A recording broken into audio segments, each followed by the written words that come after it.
আর রাসূল সাল্লাল্লাহু আলাইহি ওয়াসাল্লাম সহ যত নবী পৃথিবীতে এসেছিলেন সমস্ত নবীগণ ছিলেন মাসুম, বেগুনাহ, নিষ্পাপ।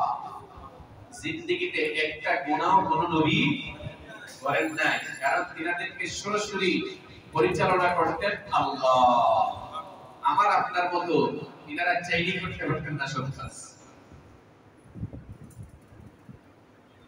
আমরা চাইলে করতে পারি।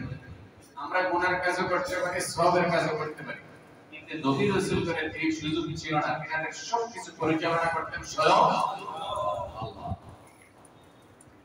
আল্লাহর খলিফা তারা, আল্লাহই তো পরিচালনা করবেন।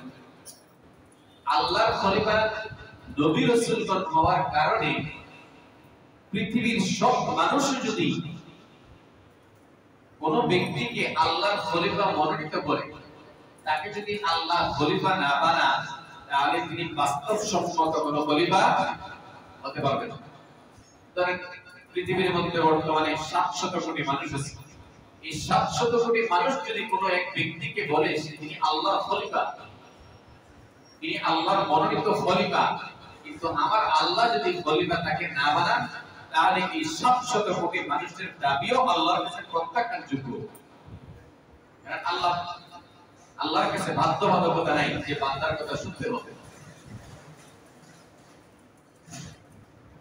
আল্লাহ রাব্বুল আলামিন এই আয়াতের মধ্যে 104 নম্বর আয়াতে সূরা ইউনূসের মধ্যে বলতেছেন, বল ইয়া আইয়ুহান নাসু ইন কুনতুম ফি শাক্কিন মিন দীনি, বল হে নবী तमाम দুনিয়ার সব মানুষদেরকে আপনি জানিয়ে দিন।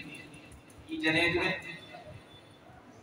ইন কুনতুম ফি শাক্কিন মিন দীনি, যদি নাকি আমার ধর্মের ব্যাপারে তোমাদের কোন রকমের কোন সন্দেহ হয়, নবী মানুষদেরকে আপনি বলে দিন, আমি যে ধর্মের প্রচার করতেছি, আমার মাওলা যে ধর্মের প্রচার প্রসার করার জন্য আমাকে জমিনের মধ্যে পাঠিয়েছেন, এই ধর্মের ব্যাপারে যে তোমাদের ন্যূনতম কোন সন্দেহ হয়, ফালা আ'বুদুল্লাযীনা তা'বুদুনা মিন দুনিল্লাহ, তাহলে জেনে রাখো তোমরা আল্লাহকে ছাড়া যে ধর্মের ইবাদত করো, যাদের ইবাদত করো, আমি কিন্তু তাদের ইবাদত করব না। ওয়ালাকিন আ'বুদুল্লাহ, বরং আমি ইবাদত করব একমাত্র শুধুমাত্র আল্লাহ, আল্লাযী ইয়াতাওয়াফাকুম, যিনি তোমাদেরকেও মৃত্যু দান করেন, যিনি তোমাদেরও মৃত্যু দান করেন। এটার দ্বারা কি যে আমি যার ইবাদত করি তিনি মানুষকে মারতে পারেন, আমি যার ইবাদত করি তিনি মানুষের হায়াত দিতে পারেন, আমি যার ইবাদত করি তিনি মানুষের ভালো করতে পারেন, আমি যার ইবাদত করি তিনি রিজিক দিতে পারেন, আমি যার ইবাদত করি তিনি মানুষদেরকে সুস্থ বানাইতে পারেন। আর তোমরা যার ইবাদত করো তার নিজেরও যখন কোনো সমস্যা হয় সেই সমস্যাও সে দূর করতে পারে না।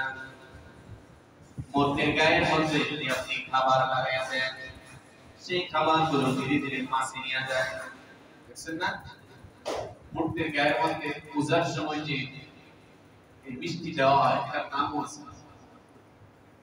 এই মিষ্টি যখন দেওয়া হয়, মাছি আস্তে আস্তে সেই মিষ্টি দিয়া যায়, কিন্তু বেচারা মুরগি খাইতে।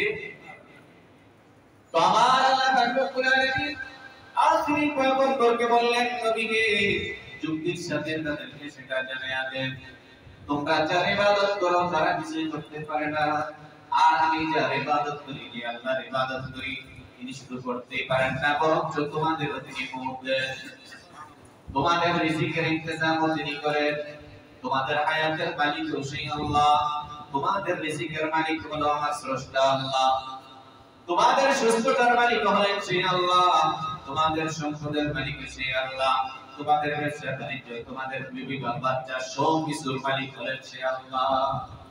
এখানেই হলো ইসলাম ধর্ম আর অন্য ধর্মের পার্থক্য। ইসলাম শুধুমাত্র শিরক মুক্তভাবে আল্লাহ তাআলার ইবাদতের শিক্ষা দেয়, আর বর্তমান পৃথিবীতে ইসলামের বাহিরে যত ধর্ম আছে সবগুলো শিরকের সাথে মানুষকে ইবাদতের শিক্ষা দেয়।